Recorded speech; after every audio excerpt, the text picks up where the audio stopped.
مجيب كل سائل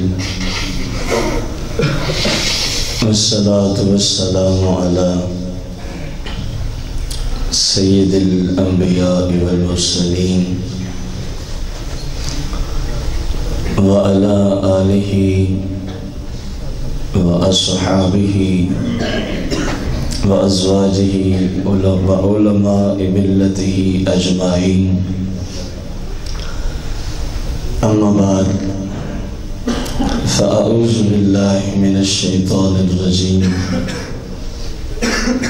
بسم الله الرحمن الرحيم. قال الله تبارك وتعالى في القرآن المجيد والفرقان الحميد: والله يريد أن يتوب عليكم ويريد الذين يتبعون الشهوات أن تميلوا ميلا عظيما.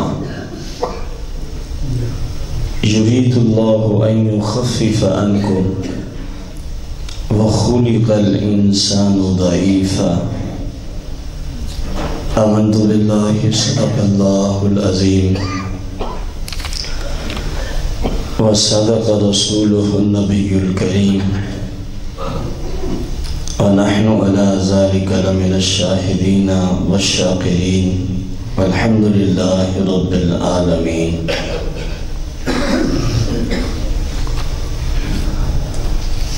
حمد و صلاة کے بعد سامعین محتشم،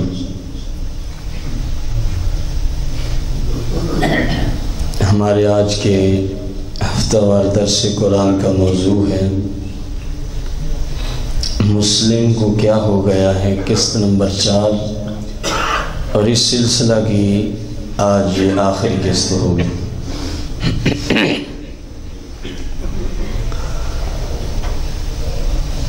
یہ بات تمام مسلمانوں کے نزدیک مسلمہ ہیں، اس کو مانا جاتا ہے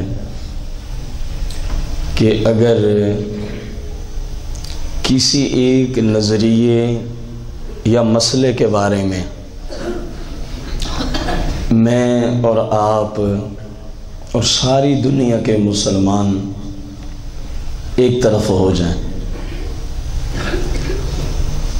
اور اسی مسئلے کو اس نظریے کے برعکس اکیلا قرآن ایک طرف کھڑا ہو جائے کہ جس طرح تم کہہ رہے ہو اس طرح نہیں ہے۔ مثال کے طور پر سارے مسلمان اگر بالفرض والمحال اس نظریے پہ جمع ہو جائیں کہ نماز پڑھ لیں بھی ٹھیک ہے، نہ پڑھیں بھی گزارا چلتا ہے، مثال کے طور پر، اور ادھر اکیلا قرآن مجید ہے جس نے یہ طریقہ دیا ہے کہ مسلمان کا نماز کے بغیر گزارا نہیں ہے، مسلمان کا نماز کے بغیر گزارا۔ اب اصول میں یہ دے رہا تھا کہ اسی مسئلے سے سمجھ لیں پوری دنیا کے مسلمان ایک جانب کھڑے ہیں کہ ضرورت نہیں ہے۔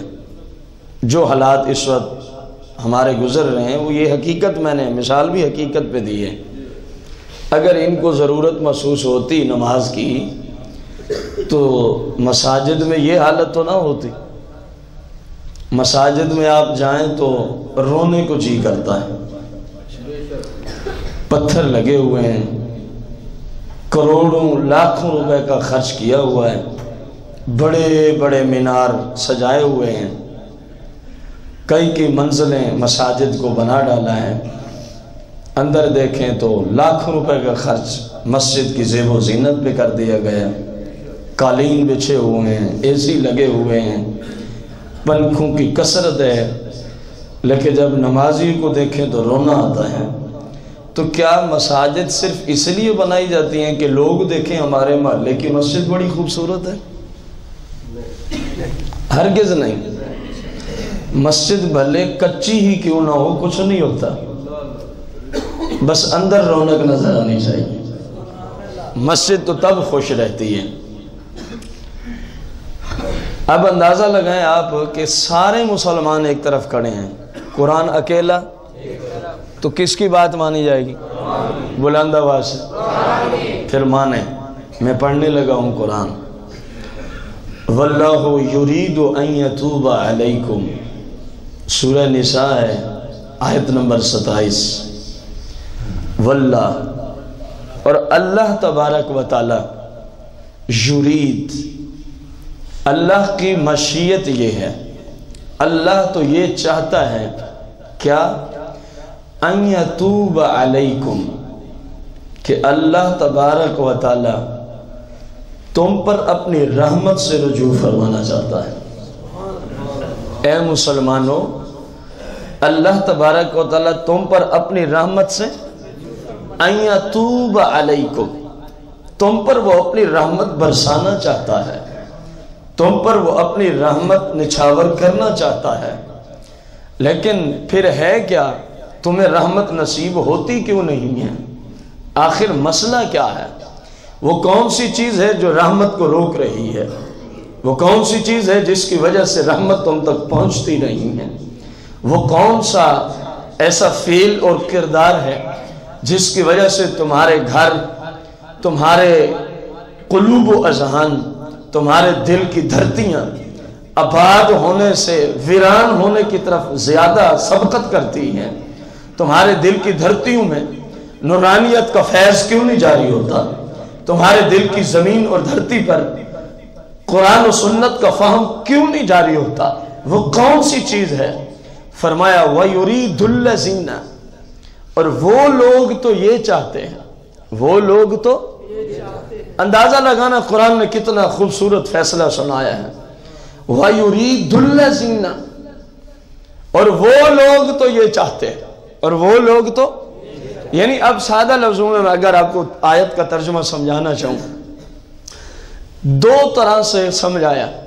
فرمایا ایک طرف رب کی ذات ہے, ایک طرف کون ہے؟ اللہ کریم کی ذات ہے, اور وہ بھی تمہارے لیے کچھ چاہتا ہے, وہ بھی تمہارے لیے کچھ, اور ایک طرف کچھ لوگ ہیں وَيُرِيدُ الَّذِينَ, ایک طرف کچھ وَيُرِيد, وہ بھی تمہارے لیے کچھ چاہتے ہیں, وہ بھی تمہارے لیے کچھ. اب اللہ کیا چاہتا ہے کہ تم پہ رحمت برسے.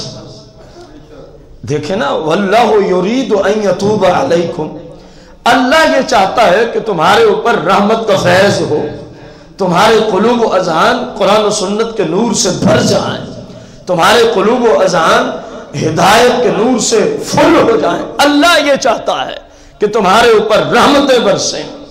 وہ کیا چاہتے ہیں؟ وہ ہیں کون؟ وَيُرِيدُ الَّذِينَ يَتَّبِعُونَ الشَّهَوَاتِ, اور وہ لوگ جو اپنی جھوٹی اور نفسانی خواہشات کے پیچھے پڑے ہوئے ہیں. وَيُرِيدُ الَّذِينَ يَتَّبِعُونَ الشَّهَوَاتِ, اور وہ لوگ یہ چاہتے ہیں. کون سے لوگ؟ ادھر تو آیا اللہ, اور اللہ جو چاہتا ہے وہ بھی آپ نے سن لیا. اب ہے وہ لوگ یتبعون الشہوات, نفسانی خواہشات, نفسانی شہوات, نفسانی لذات. آپ سب کو پتا ہے کہ ہر وہ بات نفسانی خواہش میں داخل ہے جو اللہ کریم اور اس کے رسول کی شریعت کے خلاف ہوتی ہے.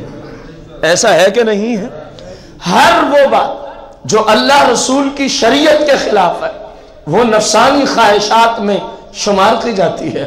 اور اللہ مسلمانوں کو بتا رہا ہے, دیکھو کن لوگوں کے پیچھے لگے ہوئے ہو, دیکھو کن لوگوں کی سیرت کو اپنا رکھا ہے, دیکھو کن لوگوں کے طور طریقے تمہیں آج اچھے لگتے ہیں, دیکھو کن لوگوں کی طرح تم بھی دنیا کی اس چھوٹی سی زندگی میں اپنی قبر و آخرت کی طویل زندگی کو ان کو دیکھ کے تباہ و برباد ہو رہے ہو. فرمایا وہ لوگ ہیں جو وَيُرِيدُ الَّذِينَ يَتَّبِعُونَ الشَّهَوَاتِ, جن کے شب و روز, جن کی صبح سے شام تک, شام سے صبح تک ان کا ہر کام رسول اللہ کی شریعت کے خلاف ہے. کچھ وہ لوگ بھی تمہارے لیے چاہتے ہیں اور اللہ بھی کچھ تمہارے لیے چاہتا ہے. اب فیصلہ آپ نے کرنا ہے، اللہ کیا چاہ رہا ہے آپ نے سن لیا ہے۔ نفسانی اور جھوٹی لذات کے پیچھے پڑے ہوئے لوگ، اللہ رسول کی شریعت کے خلاف زندگی گزارنے والے لوگ تم سے کیا چاہتے ہیں؟ اللہ فرما رہا ہے ان تمیلوا میلا عظیما، یہ تو یہ چاہتے ہیں کہ تم صراط مستقیم سے بہت دور چلے جاؤ۔ یہ نفسانی خواہشات کے پیچھے جو لگے ہوئے ہیں، یہ لوگ چاہتے ہیں اے مسلمانوں تمہیں صراط مستقیم سے بہت زیادہ گمراہ کر دیں، تمہیں فسق و فجور میں مبتلا کر دیں، تمہیں اللہ رسول کی ناراضگی والے کاموں میں دن رات مشغول کر دیں۔ اب فیصلہ آپ نے سنانا ہے اس پہلی تمہید کی روشنی میں کہ ایک جانب کائنات کے سارے مسلمان کھڑے ہو جائیں، ان کا نظریہ کچھ اور ہو، اسی مسئلے کے بارے میں قرآن نظریہ کچھ اور دے۔ تو آپ نے فیصلہ مجھے دیا تھا ابھی تھوڑی دیر پہلے کہ سارے لوگوں کو چھوڑ کر مسلم کی شان یہ ہے کہ وہ کس کی بات مانے گا؟ اللہ اور اس کے قرآن کی بات مانے گا۔ تو میں وہی فیصلہ آپ سے کروانا چاہ رہا ہوں، میں کوئی گھر سے یہ بات نہیں کر رہا، یہ اللہ کا قرآن ہے، کلام مجید ہے، یہ اللہ کریم کا ہی کلام ہے جو آپ کے سامنے، فقط میں اتنا اس کے اندر کردار ادا کر رہا ہوں کہ پہلے عربی میں تھا، میں نے آپ کو آپ کی زبان میں کر کے سنا دیا ہے۔ بات وہی ہے جو عربی میں ہے، کلام وہی ہے جو عربی میں ہے، بات وہی ہے جس کو جبریل اللہ کی جناب سے لائے تھے، کلام وہی ہے جس کو جبریل اللہ کی جناب سے رسول اللہ کی بارگاہ قدسیہ میں لائے تھے۔ فرق اتنا پڑا ہے کہ آپ عربی سمجھتے نہیں تھے، تو آپ کو عربی سے ٹرانسلیٹ کرتے ہوئے اردو کی طرف لے آئے ہم، تاکہ آپ کو سمجھ آئے کہ قرآن کیا کہہ رہا ہے، ہم کیا کر رہے ہیں، اللہ ہمارے لیے کیا چاہتا ہے۔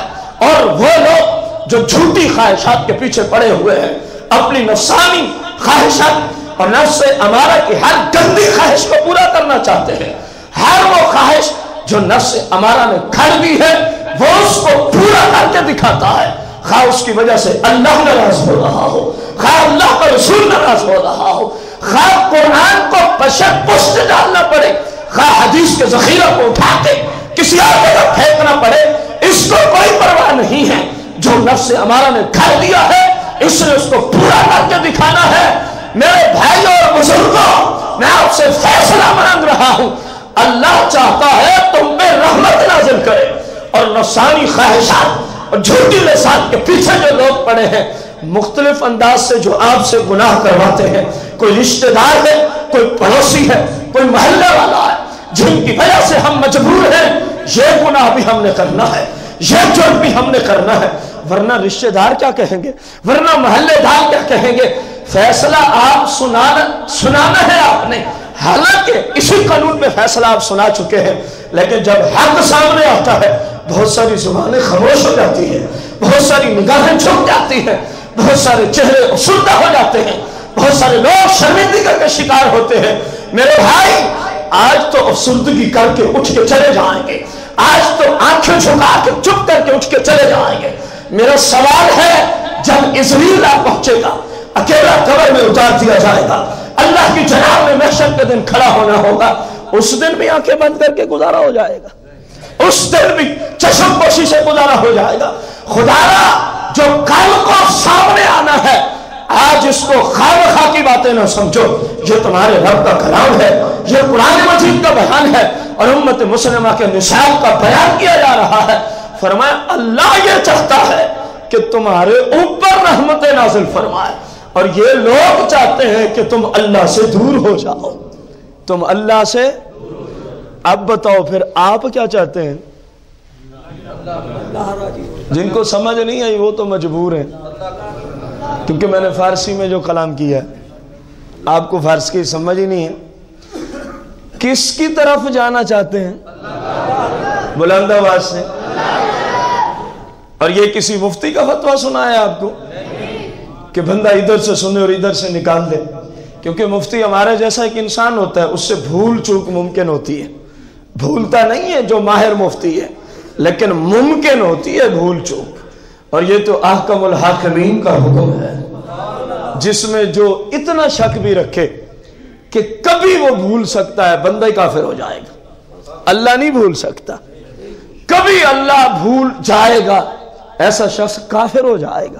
یہ تو اس مالک کا کلام ہے، اور کلام بھی کتنا مقدس ہے۔ فرمایا الف لام میم ذالک الکتاب لا ریب فیہ، الف لام میم ذالک الکتاب لا ریب، فرمایا لوگو یہ وہ بلند رتبہ کتاب ہے، الف لام میم ذالک الکتاب، ذالک یہ وہ بلند رتبہ کتاب ہے لا ریب فیہ، جس میں شک کی گنجائش ہی نہیں ہے۔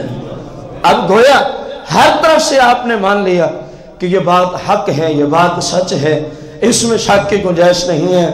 کاش کہ پریکٹیکلی زندگی میں بھی یہی اصول ہمیں نظر آ جائے، کاش کہ آپ کی سیرت میں، آپ کی گفتار میں، آپ کے کردار میں، آپ کے شب و روز میں، آپ کے گھر میں، آپ جلوت میں ہوں تب بھی، آپ خلوت میں ہوں تب بھی، آپ گھر بیٹھے ہیں تب بھی، آپ کسی فیکٹری کارخانے مزدوری کرنے گئے تب بھی، کسی دفتر میں بیٹھے ہیں تب بھی، دنیا کے کسی کونے میں آپ ہیں، کاش کہ آپ کی زندگی سے یہی اصول، اس اصول کی خوشبو مہکتی ہوئی نظر آ جائے تو پھر کیا ہی بات ہے۔ فرمایا کہ یہ لوگ جن کے پیچھے تم پڑے ہوئے ہو، جن کے پیچھے، یہ کون سے لوگ ہیں جو مختلف انداز سے ہم سے شریعت کے خلاف کام کرواتے ہیں؟ خواہ وہ کیبل والے ہوں، خواہ وہ شادی کے فنکشن میں غلط کام کروانے پہ مجبور کرنے والے رشتہ دار ہوں، خواہ وہ عقیقے کے فنکشن میں غلط قسم کے فنکشن کروانے پہ مجبور کرنے والے دوست و احباب ہوں، خواہ وہ کسی انداز سے لوگ ہوں، فرمایا یاد رکھنا اصول یہ ہے، اللہ ہر حال میں چاہتا ہے کہ میرے بندوں پہ رحمت برسے، لیکن اصول دیا ہے رحمت برسنے کا۔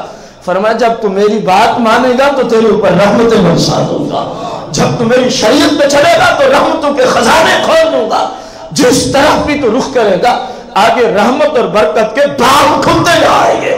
اور اگر تو نے میری شریعت کو پس پش ڈال دیا تو پھر سوچ لینا جن کی وجہ سے تو میری شریعت کو چھوڑ رہا ہے، جن لوگوں کی وجہ سے تو نے اللہ اور اس کے رسول کی حکم کی نافرمانی کی ہے، ان لوگوں نے تجھے کچھ بھی نہیں دینا، یہ تجھے رحمت نہیں دے سکتے، تجھے برکت نہیں دے سکتے، یہ سوائے تیرے نقصان کے ان تمیلوا میلا عظیما، یہ تو اتنے کر سکتے ہیں کہ ان کو بندہ صراط مستقیم سے دور جا کے جہنم میں پھینک دے، دور جا کے جہنم میں۔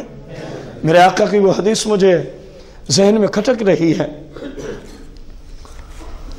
سرور دو جہاں مالک کون و مکان علیہ الصلاۃ والتسلیم نے ارشاد فرمایا، کتنا مقدس کلمات ہیں محبوب دو عالم صلی اللہ علیہ وآلہ وسلم کے۔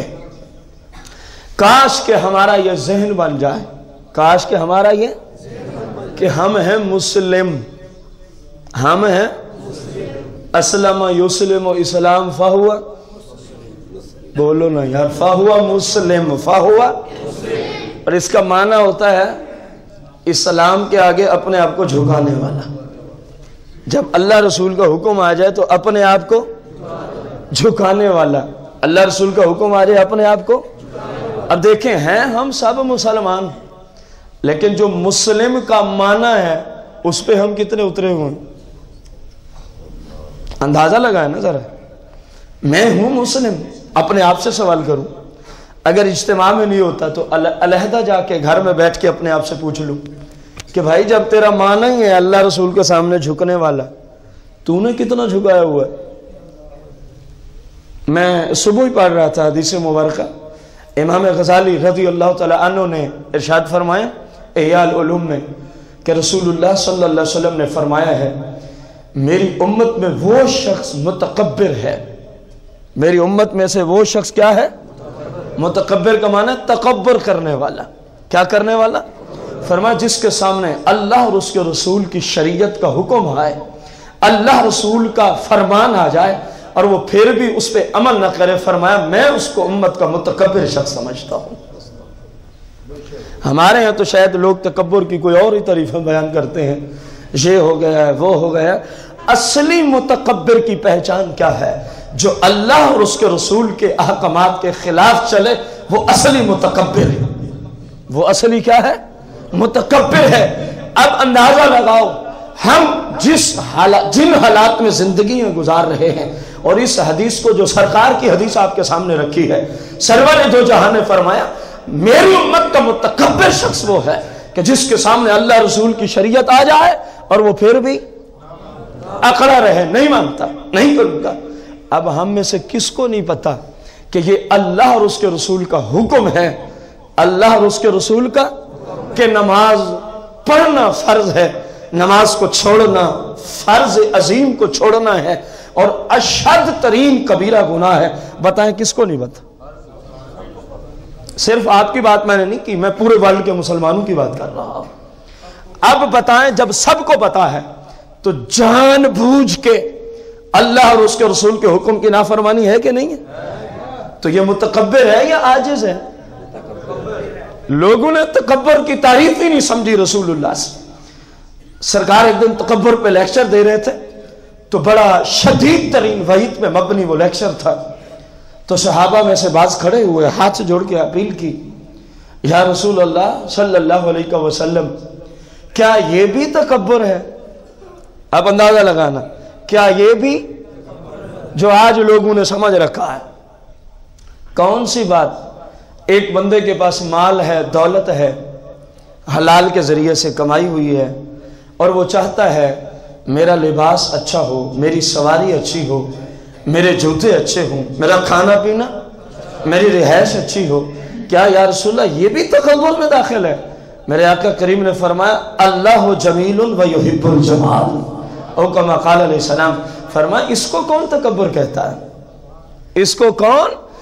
اللہ جمیل، اللہ حسین و جمیل ذات ہے، اللہ حسین و یحب الجمال، اور اس طرح کے کاموں کو تو بڑا پسند فرماتا ہے، اس طرح کے کاموں کو تو بڑا، لیکن شرط یہ ہے جب پہننے لگے اچھا لباس، نیت یہ نہ ہو کہ لوگ دیکھیں گے اور مریں گے، فلاں رشتہ دار دیکھے گا اور مر جائے گا، فلاں دوست پڑوسی دیکھیں گے مر جائیں گے، ایسا لباس پہن رہے ہیں، ایسی سواری پہ سوار ہو رہے ہیں۔ اگر یہ نیت ہے نا تو اس نیت کی وجہ سے اب صرف اس کا ٹھکانہ رسول اللہ کی حدیث ہے، سوائے دوزخ کے اس کا کوئی ٹھکانہ نہیں ہے۔ اچھا لباس پہننا تکبر نہیں اگر نیت ٹھیک ہو، اچھی سواری خریدنا تکبر نہیں ہے اگر نیت ٹھیک ہو، اچھا مکان بنانا تکبر میں داخل نہیں اگر نیت ٹھیک ہو۔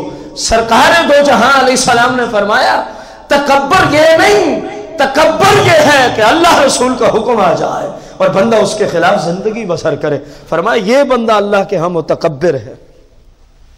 چلو آپ کو یوں نہیں سمجھ آئی تو یہی مثال دیتے ہیں۔ آپ ابھی حاجی تاج صاحب کھڑے ہو جائیں مجمع میں اور کسی فرد واحد کو اپنی طرف متوجہ کرنا چاہیں، کوئی اپنی بات منوانا، اور وہ بندہ التفات ہی نہ کرے، یہ بلاتے رہے وہ ادھر منہ اٹھا کے بیٹھا ہو، تو سارے مجمع والے کیا کہیں گے؟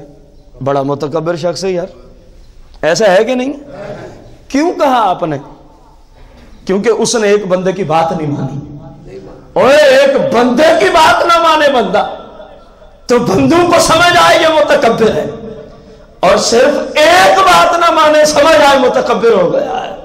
جو احکم الحاکمین، رب العالمین، خالق الرسل والانبیاء، خالق السماوات والارض، اللہ خالق کل شیء، جس کی یہ شان ہے کہ اس نے انبیاء کو پیدا کر دیا ہے، اس نے رسولوں کو پیدا کر دیا ہے، زمین و آسمانوں کو پیدا کر دیا ہے، بلکہ اللہ خالق کل شیء، وہ ہر چیز کا خالق ہے، پیدا کرنے والا ہے، ہر ایک کو روزی پہنچانے والا ہے۔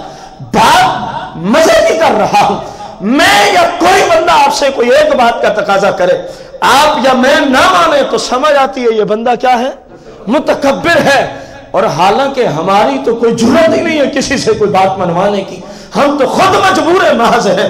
وہ احکم الحاکمین، وہ رب العالمین کہ جو سارے نبیوں کو بھی روزی دیتا ہے، جو سارے رسولوں کو بھی روزی دیتا ہے، جس نے سارے رسولوں کو شان، پاور، طاقتیں، عزتیں، رفعتیں، منزلتیں، بلندیاں عطا فرمائی ہے، جب اس رب کی بات بندہ نہ مان رہا ہو اور صرف ایک نہیں دن رات اس کی نافرمانیوں پہ تلا ہوا ہو، میرا سوال ہے آپ کو وہ متکبر نظر نہیں آئے گا؟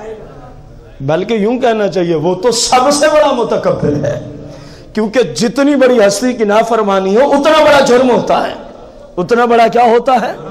اب میری بات نہ مانے، اگر وہ جائز ہے ٹھیک ہے، شاید جرم ہو، میری جگہ امام اعظم ابو حنیفہ آ جائیں، ان کی بات نہیں مانیں گے، صرف جرم نہیں ہوگا، گناہ عظیم بھی ہوگا، اور امام اعظم ابو حنیفہ کی جگہ شہنشاہ صداقت خلیفہ اول بلا فص سیدنا ابو بکر صدیق آ جائیں تو جرم بلائے جرم ہوگا، اور اگر اسی جگہ رسول اللہ کی ذات کی نافرمانی ہے، اور پھر احکم الحاکمین تو وہ ذات ہے جس ہر حیثیت سے ہر اعتبار سے وحدہ لا شریک ہے، اس کا کوئی شریک اور ہمسانی اس کا ہم مثل ہو ہی نہیں سکتا۔ سوچو میرے بھائی اور بزرگوں، یہ نفس امارہ ہے جس نے ہمیں تباہی اور بربادی کے گڑھوں تک پہنچا دیا ہے، یہ نفس امارہ کی جھوٹی خواہشات ہیں، نفس امارہ کی جھوٹی لذات ہیں، جن کو ہم بھی عملی جامہ پہنانے کے لیے 24 گھنٹے تیار بیٹھے ہیں۔ خدا کا خوف کرو، اللہ سے ڈر جاؤ، آخر مر جانا ہے، آج نہیں تو کل جو کچھ کیا ہے اس کا مالک کی بارگاہ میں جواب بھی دینا پڑے گا، ایسا ہے کہ نہیں؟ آخر کب تک ہم سستی کا شکار رہیں گے؟ اب قرآن نے تو فیصلہ سنا دیا کہ یہ چاہتے ہیں، اللہ یہ چاہتا ہے، اور قرآن نے طریقہ بھی بتا دیا، اللہ کی چاہت کو لینا ہے تو پھر یوں کرنا ہوگا، اللہ کی رحمت کو برسوانا ہے تو پھر اللہ اور اس کے رسول کی شریعت پہ چلنا ہوگا، اور اگر اسلام سے دور چلے جانا ہے، صراط مستقیم سے، میرے آقا کریم تشریف فرماتے سرکار دو جہاں نے یوں اپنے ید اللہ والے ہاتھوں سے یوں لکیر کھینچی سیدھی، اے سارے نبیوں کا ایک بندہ سردار ہو، سارے جہانوں کا مالک و مختار ہو، اور زمین پہ لکیریں کھینچے، کوئی بات سمجھ آئی؟ یہ صرف اپنی امت کو سمجھانے کی غرض سے سب کچھ کیا جا رہا ہے۔ یہ سیاہ کی حدیث ہے، سرکار دو جہاں نے یوں صحابہ کے سامنے زمین پہ کیا کھینچی ہے؟ شاید جب سے آپ نے ہوش سنبھالا ہو آپ نے کبھی یہ کام نہ کیا ہو، شاید، کیونکہ آپ کہیں گے اس کا فائدہ ہی کوئی نہیں ہے۔ اپنے محبوب کو دیکھو، اپنی امت پہ کتنا مہربان ہے، کتنا شفیق ہے۔ فرمایا چلو یوں نہ سمجھ آیا تو شاید کسی کو یوں ہی سمجھ آ جائے، شاید کسی کو کس طرح؟ فرمایا یہ لکیرہ، پھر چھوٹے چھوٹے لکیریں کھینچیں دائیں بائیں، کثیر لکیریں، ادھر بھی ادھر بھی ادھر بھی ادھر ادھر ادھر، پھر صحابہ و اہل بیت سے خطاب فرمایا تم نے دیکھا ہے؟ یا رسول اللہ دیکھا ہے۔ فرمایا یہ جو درمیان میں میں نے یوں راستہ کھینچا ہے نا، ایک لکیر سی، یہ ہے صراط مستقیم، یہ اللہ اور اس کے رسول کا راستہ ہے، اور جو اس سے دائیں بائیں جائے گا نا، فرمایا ادھر اور ادھر صرف دوزخ ہے، صراط مستقیم یہ ہے جو سیدھا جنت کو چلا جاتا ہے۔ اب دائیں بائیں جانے کا کیا مطلب ہے؟ جب قرآن و حدیث کو چھوڑ کے جھوٹی نفسانی خواہشات کے پیچھے پڑیں گے تو گمراہ ہو جائیں گے۔ کیا ہو جائیں گے؟ یہ سرکار دو جہاں کا فرمان سے ستہ میں موجود، سرکار نے کس حد تک امت کو سمجھایا ہے۔ اچھا، ایک اور سمجھانے سے حدیث ذہن میں آ رہی ہے، آپ میں سے کتنے بھائی ایسے ہیں جنہوں نے 15 سال سے لے کر آج تک، پہلے بندہ چھوٹا ہوتا ہے اس کی بات نہیں ہو رہی، 15 سال کی عمر سے آج تک کبھی درخت کے پاس گیا ہو، اس کی شاخ کو پکڑا ہو، اس کو ہلایا ہو اور پھر بتایا ہو میں نے کیوں ہلایا ہے؟ کتنے بندوں نے یہ کام کیا ہے؟ میرے آقا نے امت کو سمجھانے کے لیے یہ کام بھی کیا ہے۔ آپ دیکھتے جائیں میرے محبوب امت پہ کتنا شفیق اور مہربان ہے۔ آپ کا صحابی آپ کے ساتھ، پت جھڑ کا موسم ہے، سرکار دو جہاں ایک درخت کے قریب جاتے ہیں، اس کی شاخ اور ٹہنی کو پکڑتے ہیں اور پھر اس کو زور زور سے ہلاتے ہیں، اس کو زور زور سے۔ جب سرکار نے ہلایا تو اس کے سارے پتے جھڑ گئے، اس کے سارے پتے۔ پھر سرکار نے فرمایا تم پوچھو گے نہیں میں نے یہ کیوں کیا ہے؟ صحابہ تو خاموش ہیں، کوئی حکمت ہوگی۔ تم پوچھے گے نہیں میں نے یہ کیوں کیا ہے؟ عرض کی یا رسول اللہ بتا ہی دیں پھر آپ نے کیوں کیا ہے؟ فرمایا جب تک میں نے اس کو ہلایا نہیں تھا اس پہ کیا تھے؟ عرض کی پتے تھے۔ فرمایا جب میں نے ہلا دیا تو اب کیا ہے یا رسول اللہ؟ سارے پتے ہی جھڑ گئے ہیں۔ فرمایا بس یہی مثال میں اپنی